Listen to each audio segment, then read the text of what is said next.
And it's not silver. It's not silver, man. It is a frozen satin blue and it looks incredible. We've got black badges at the back and Seb Delaney is also here with his racing helmet. You bought your skid lid as well. So Yeah. Hey, I bought my helmet just in case, you never know. Are you excited? I'm so excited. I'm tired, but I'm very excited.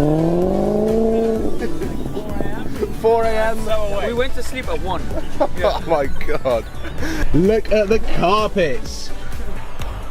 Seb, you've got a house in there now. You can welcome people in. Where's the welcome mat? Yeah, right. Wipe your feet when you get it. So that's Seb's boot, and check out mine. Completely different to the Lamborghini and also the R8, but look.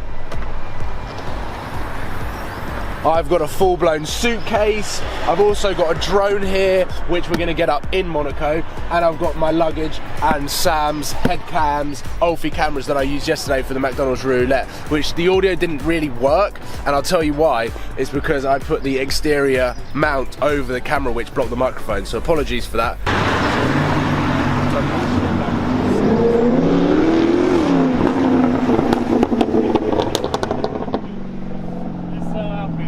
Hey Seb? I'm just jealous. You're jealous? You got working aircon, working stereo system. Oh yeah, say what happened to your stereo system in your Lotus. So I've only got one working speaker out of like 6, so I can't hear anything. Plus with my exhaust, I don't have music in my car. So I'm going to be by myself without music for 14 hours. Well, luckily, I know how you feel because I had to endure that kind of with the Lambo, so. Can you put your radio next to your speakers when you play music? So I can hear music? Yeah, I can do that, yeah, and I'll just have an entire, yeah, exactly. just hold the walkie-talkie down. Yeah, that'd be brilliant. Whoa, we are in France, and I really hope the audio is a lot better. We're using the skeleton shell for the interior shot, so I apologise. Paul, your car looks so fucking beastly following me. We've made it to France and I am excited. We have got a long drive ahead of us. We've got about 10 hours, so it is going to be a long one, but we've got plenty of time to talk about why I picked the Mercedes-Benz AMG GTS over some of the other cars, which arguably are technically more supercar than this. Here we go guys, we have hit the highway north of France, and first of all, smooth, comfortable, quiet, with a beautiful steering wheel Alcantara, and 2 days, 48 hours after the unveiling of this car has gone live, I wanted to make this video to answer as many questions as possible that you guys have as to why I picked this car.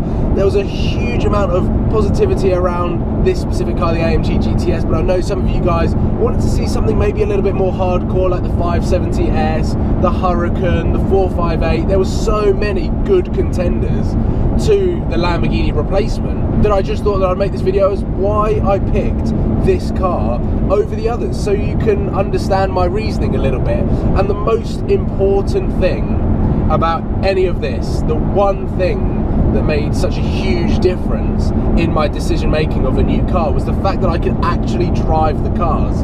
Whereas the R8 and the Lamborghini, I bought them blind, I didn't drive them until I actually had paid the money, picked it up. This car, I was able to test and try before I buy, which is why I was so excited about actually collecting this car more than the others, because I knew exactly what I was going to get. I knew exactly what was going to happen when I picked the car up, and I know exactly how this car is going to perform on this road trip. And I have to say one word, it is going to be epic. So the fact that I was able to actually test these cars and almost live with them, borrow them for over 24 to 48 hours, was a major factor in terms of making my decision, working out what car I actually wanted to live with. So I suppose let's just get straight into it. We're in northern France and we've got an entire country to go through, and let's start by going through the cars that I could have bought and why I didn't buy them. So we'll start with Aston Martin. We'll go in alphabetical order. The V12 Vantage S was within budget. The Vanquish probably was just outside of the budget. I wouldn't have gone for the early Vanquish with the clunky gearbox. I would have had to have gone for the ZF. V12 Vantage S that I drove was a fantastic car, and I did really enjoy driving it behind the driver's seat. It was very comfortable on long distance drives, but I did feel that the gearbox was very similar to the Lamborghini, and around town I think it would still have the same sort of problems or niggles that I felt in the Lamborghini. The other thing with Aston Martin is their fuel economy was absolutely horrific, and they're known for it. So I was testing them already knowing that it probably wasn't the best car suited for a road trip. Moving on down the list to Bugatti, because we're going in alphabetical order, they were out of my price range.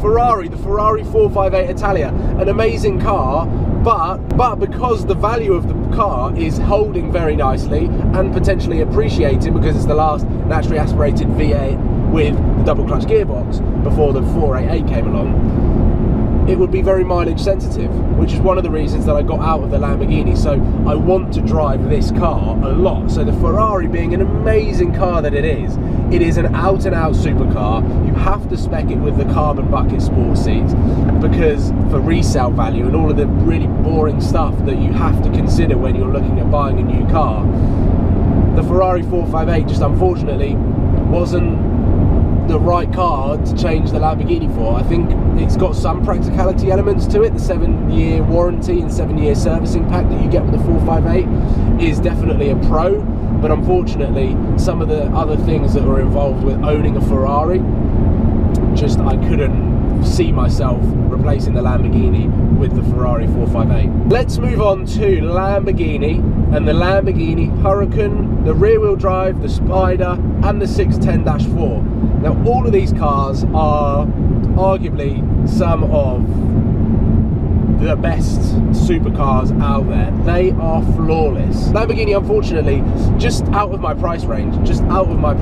They are too expensive, and it's as simple as that. They are amazing cars, I do love them, but they are out of my price range. Let's skip back to Audi, because Audi I can kind of fit in with the Lamborghini Huracan, but I didn't pick that car for very different reasons. That car is flawless. It is one of the best supercar packages that you could possibly get. However, I did want rear wheel drive.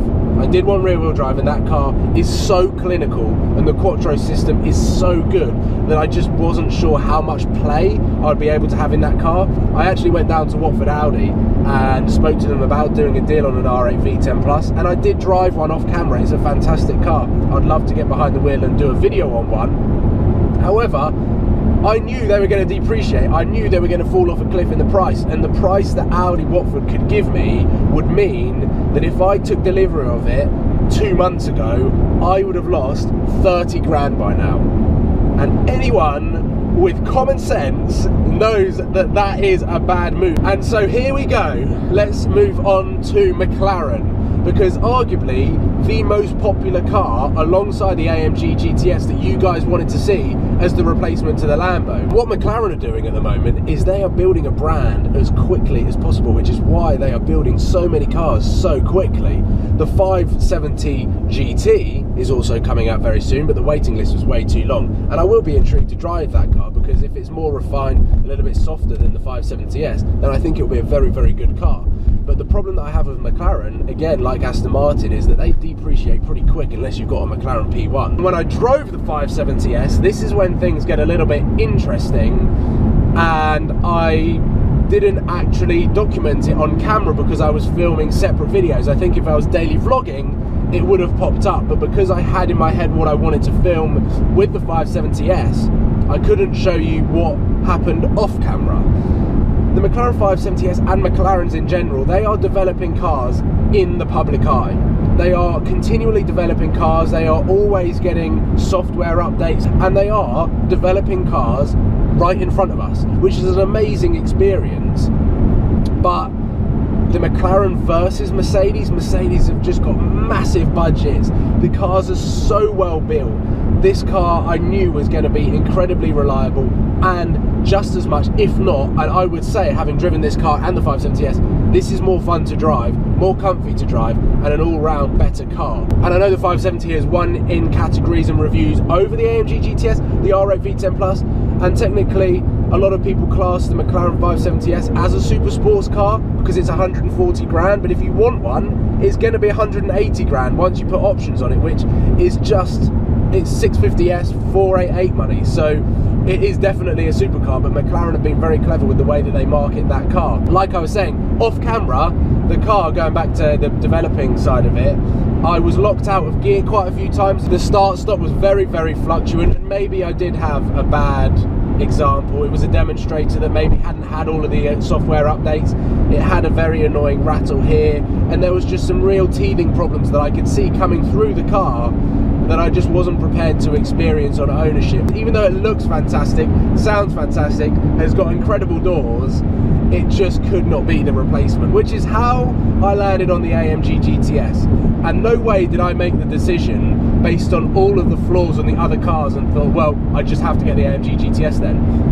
Over the last 6 months, I have progressively fallen in love with this car, and I just began to fall in love with it. I saw more and more on the road. The way this car sits on the road, it's so wide, it's so low, it's so aggressive, and it's got a bit of an old school feel to it as well, with a long nose with the engine that sits in the front. I basically sit on the rear wheels, so I've got a fantastic feel of the rear wheels, which is really, really fun for me to just experience this car as a rear wheel drive car. AMGs are known for being absolutely phenomenal.